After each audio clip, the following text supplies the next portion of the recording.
Be Christmas Eve without someone telling you the story of 'Twas the Night Before Christmas. That's right, telling you. So who better to do that than our very own Bryan Maddern? Woo!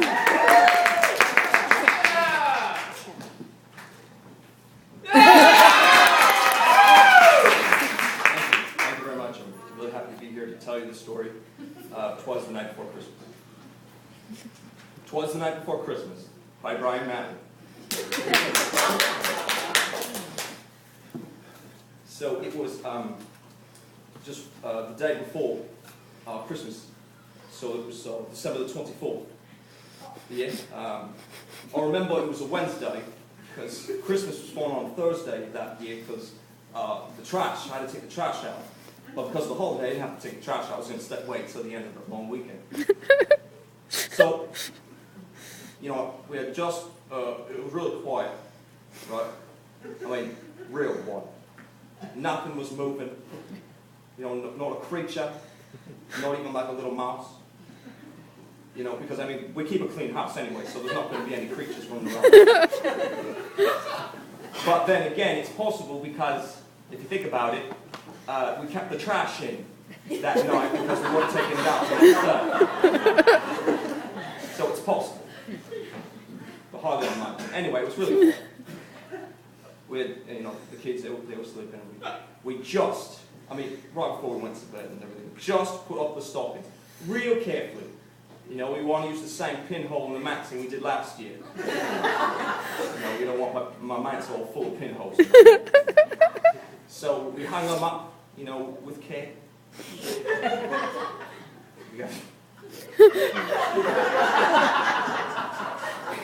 And the kids, well, I mean, they were asleep. That's a fact. They were asleep in their beds. One can only assume they were dreaming of sugar plums dancing in their heads. The reason why I say I can assume this is because I read them a very rousing story of sugar plums dancing, so I'm sure that was fresh in their minds. My wife, where was she now? Oh, she was in the bedroom, in her kerchief, and I was in my cap, just my cap.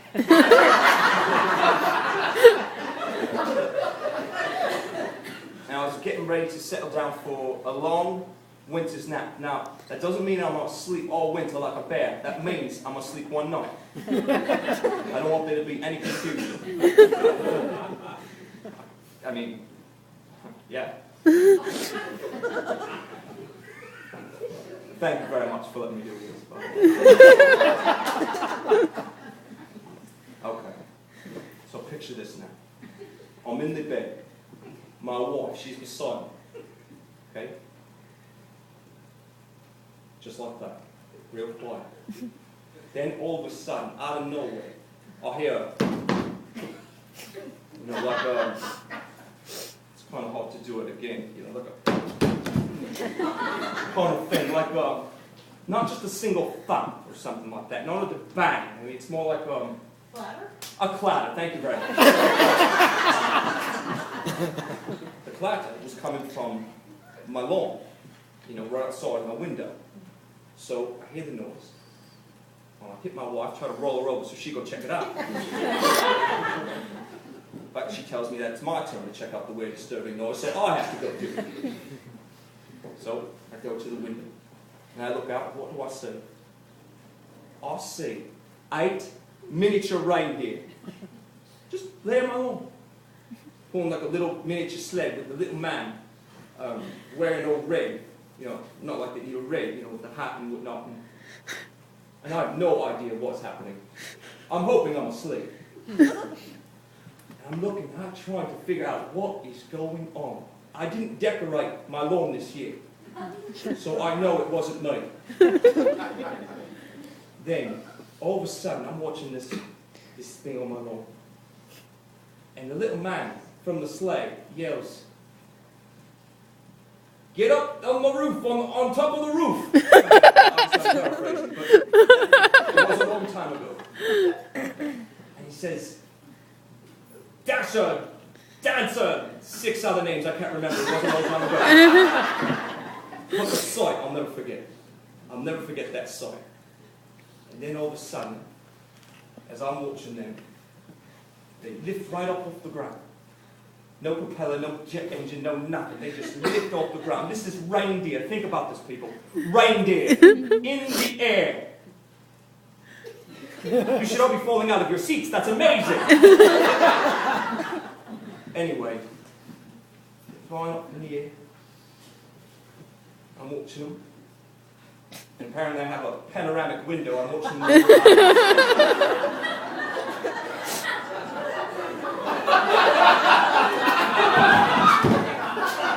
Now that same clatter that I heard a moment ago on the lawn is now on my roof.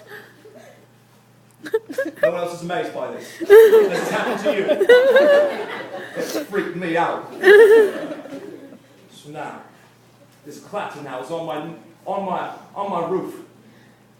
And then I run downstairs, you know, to get my club. I shake them 1-4, you know, get them out of here, you know, right? Then all of a sudden, I hear a noise. And that red man from the sleigh just right down my chimney. No one's surprised by this. The events are getting weirder and weirder. So now I look at him, sheer panic. I don't say nothing. He's looking at me, he don't say nothing. Our eyes meet. No one knows what to do. Trying to figure him out. Who are you? Saying with my eyes, remember I didn't speak. He's saying it back, but he's saying, why are you up? Looking at him also, he starts to smile. He had this real pleasant smile. His cheeks were all red and rosy, with dimples and a little red nose. And he's smiling at me, and then he starts to laugh. This weird looking man is starting to laugh at me. It may be because I'm only in the cap.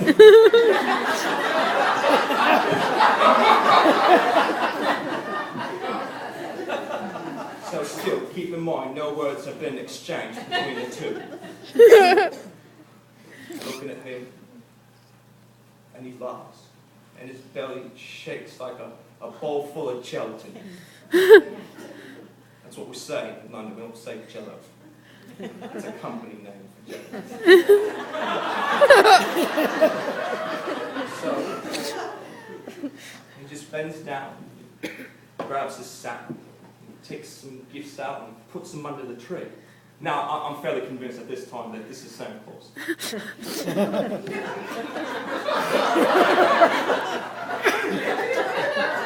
So he turns back to me and did a little bewitched thing with his face that I can't do.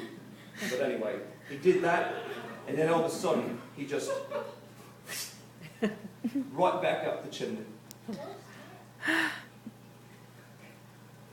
It's amazing.